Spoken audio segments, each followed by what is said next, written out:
Today on Network Africa, President Buhari seeks UN intervention in rescue of the Chibok girls.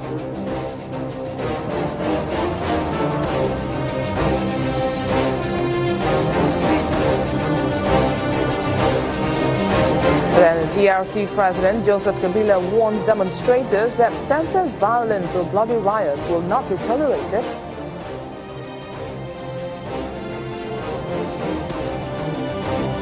Plus, the European Union pledges 44 billion euros for Africa's poorest. Let's begin Network Africa.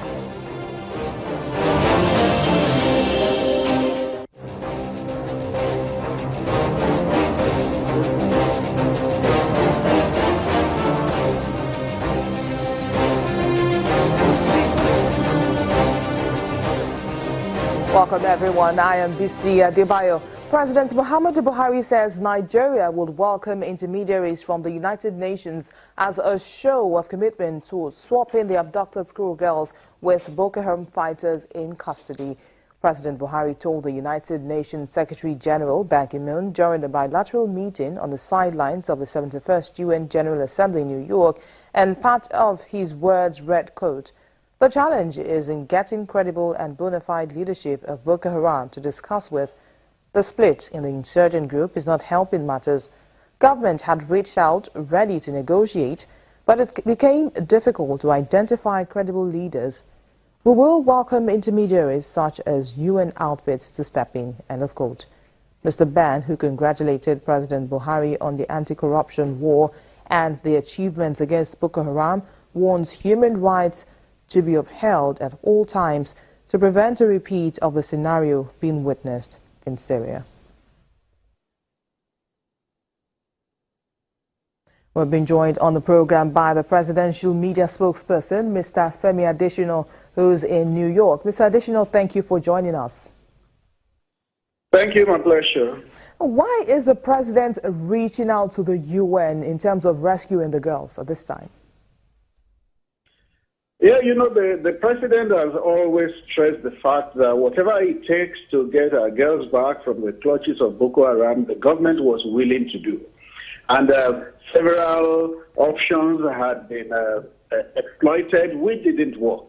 So he's taking it forward, thinking if the insurgents don't have confidence in speaking to the government or its agents, maybe they will respect international agencies and cooperate with them. So that was why he took it to the scribe of the United Nations. Oh, but can the United Nations actually help in this situation? Well, no option can be ruled out. You agree with me that the Chibok issue, Chibok girls issue, it has reached desperate levels. And so no matter whatever can be done, however desperate, as long as it will bring the girls back, the government is ready to do. Well, has the UN said anything to this regard? What are we supposed to expect? Yes, it happened just late yesterday when the president met with the UN scribe, and I guess that is perhaps the highest level at which it can be taken. So the option has been put on the table, and I think the onus is on the UN to then get back to Nigeria. All right, Mr. Adesina, before we let you go, what else does the president have planned out for today? Planned out for today in New York. What else does the president have planned out for today? Yes. Yes, today there are three key things happening. There is a high-level meeting that is going on about now, and then later he is going to sign the pact on climate change, which part of the COP21 agreement in Paris last December, Nigeria is going to sign. It's part of the agreement. And later today, the president is going to meet with Nigerian professionals in the diaspora. Then there are going to be some bilateral meetings with some foreign leaders. All right. Thank you very much, Mr. Adesina, for joining us on the program. Thanks. All right, moving on now. The student protests are turning Ori in South Africa The students of the country's universities have been out on the streets protesting an 8% increase in tuition fees for 2017, and that's well above the inflation rate. Demonstrations over the cost of university education, prohibitive for many black students, have highlighted frustration at enduring inequalities in Africa's most industrialized country more than 2 decades after the end of white minority rule. A number of universities, including Pretoria and Cape Town, have suspended classes over the nationwide demonstrations.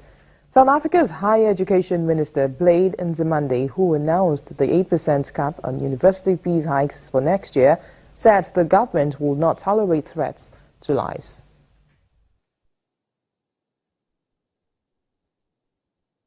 Now, remember this was promised 22 years ago. It was in the Freedom Charter. It was one of the three pillars of the ANC. And the reason why they had promised is because they saw it feasible that it's possible for them to implement free education. Our resolution is a moratorium on free increments until we recognize free quality decolonized education here, and we want it now. What the university can't do is it can't offer students, and I met many students who also say that it can't offer students free education because it needs funding in order to educate the students. So we're not in deep. We never sit here and argue against somebody's campaign, but we also sit here and say here is the reality. If you want quality education from a university, that university must be well funded. Authorities in Egypt have arrested 4 crew members of a boat carrying 600 migrants that capsized off the country's coast. The boat sank in the Mediterranean off Berg Rashid, and that's a village in the country's North Bahira province where the sea and Nile meet. 43 people died while authorities were able to rescue 169 people.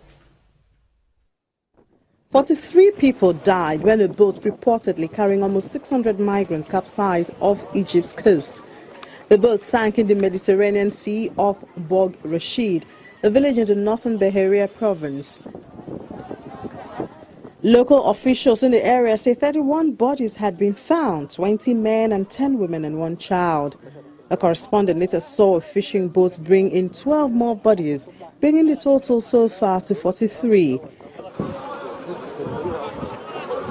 Dozens of family members of the victims have gathered at the Coast Guard checkpoint, anxiously awaiting news of missing relatives. The boat had been carrying Egyptians, Sudanese, Eritrean and Somali migrants. Initially, information indicates that the boat sank because it was carrying beyond its capacity. Some of the survivors have been taken to a nearby hospital and handcuffed to their beds while receiving medical attention. In a statement posted on social media, Egypt's military spokesperson says that the Egyptian Coast Guard has saved 163 people and recovered 43 bodies. Just not immediately clear where the boat had been heading. More and more people have been trying to cross to Italy from African coast over the summer months, particularly from Libya, where people traffickers operate with relative impunity, but also from Egypt. More than 2,800 deaths were recorded between January and June, compared to 1,838 during the same period last year. World leaders, including Egyptian President Abdel Fattah al-Sisi, gathered in New York this week at the United Nations General Assembly to discuss the migrant crisis.